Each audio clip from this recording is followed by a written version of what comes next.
Hello and welcome. I'm Kippy from kippyathome.com. Welcome to my home. Welcome to my channel. I'm so excited that y'all are here tonight. We're going to be crafting up some tin cans out of our recycle bin. So let's get started. All right, I have all my supplies gathered up. I have them here on my craft table. So the first thing we're going to do is get that label off our can. So let's get that started. To help remove the label, you can use your heat tool. That heat tool will actually melt or help you to loosen that glue to get that glue off of there.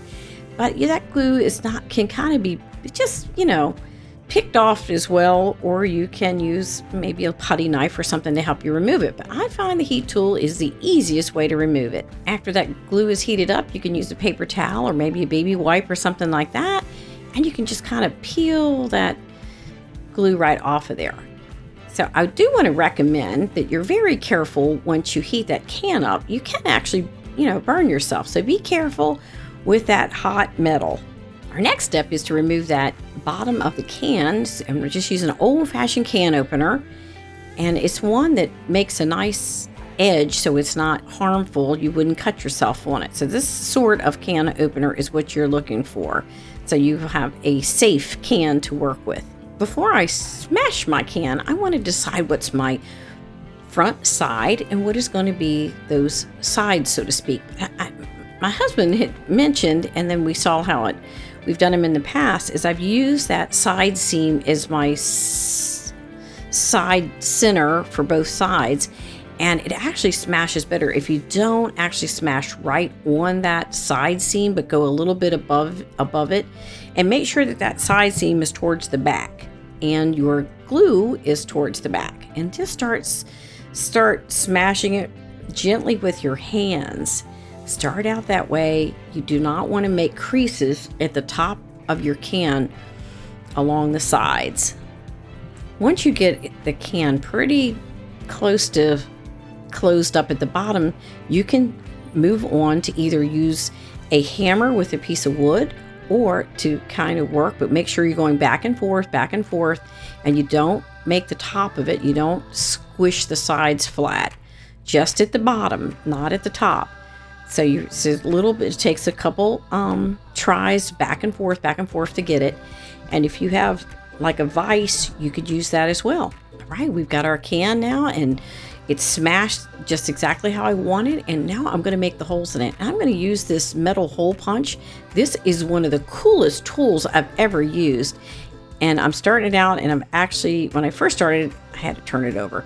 Make sure that the small part of the mechanism is in the can, and the part that you push down is outside of the can, and you can see why. And you can change the size of the holes just depending on if you're going to use rope or wire, or what size wire, or maybe you use ribbon. But it makes a beautiful, easy hole right there in your can. So your can will hang neatly. You'll make sure that your holes are straight across from each other. I've decided I would just use a chalky finish paint to paint my can, and you don't need any prep work at all.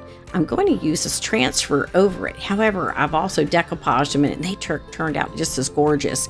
You can spray paint this if you want to. You need to do that outside. You can paint inside it as well. It's totally up to you, but you will not see the inside of this can because I'm filling it with flowers. A little tip for painting the can so you can paint both sides kind of at the same time is to actually, I ended up putting it on a clay pot, but something that you can sit it on, a jar or something that could take the weight of it and keep it upright will make it so easy, so you can just paint it all. You don't have to paint one side then the other and wait between drying. You can just kind of paint it all at one time. It'd be great. And you can also use your heat tool on it without burning your hands. Since I wanted my transfer to really pop on there, I put a second coat of paint on it after the first coat of paint had dried. I can't wait to see how this is going to turn out. I hope you'll subscribe and ring the bell so you don't miss any inspiration. We've got all kinds of fun stuff planned. I placed my dry, prepared can on a napkin on my craft table, and what I wanted to do, because I know the flowers will spill over a little bit, is I took my transfer and I cut it out, and now I'm going to place it on there with the design a little bit closer to the bottom than the top. So I center it from side to side, but from top to bottom it's a little bottom heavy so that my flowers won't cover the design. Isn't he cute? It's like Mr. B. Using the transfer rubbing tool is kind of a popsicle stick type of thing. And so what we need to do is rub that transfer into those grooves, and it really can work out beautifully. But it does take you have to rub it this way and that way and take your time, and you kind of see as it lightens in color, that means it is transferred the design to the can, and it's off the transfer paper or the piece of plastic, and you can just gently lift it back towards yourself just to make sure that the design is there. If it's not, then just push it back down where it's supposed to be and continue rubbing it. What I found is the little thin letters are more difficult to get to transfer, and I don't know, it's because they're just little small pieces, but be extra careful on that and test it before you pull that transfer away. This little French bee design is gorgeous on this can. I can't wait to fill it with flowers.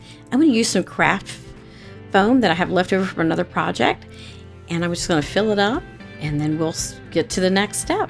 I want to do something a little fancier than my usual smash can basket, and I'm using a little heavier wire, and I painted off camera those pretty beads. I painted them white. They're just wood beads, and then I also painted over them a mother of pearl just to add, some kind of gorgeous French look to them.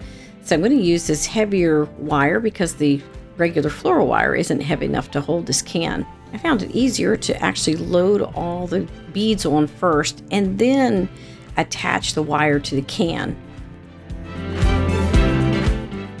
After I got the first side on, then I tried to get those beads. I've done that before, but not with this heavy wire. So the first bead will not go down over the doubled over wire. So that's okay, because we're actually going to add some gold to the can anyway, and it could just be part of a design element. So with that in mind, I have to come to the next side and decide how long that piece of wire is going to be, because now I need to cut it off. Not that we couldn't trim it, but we sure don't want to waste our wire. So now we'll just repeat the process. I decided to add a little bit of ribbon.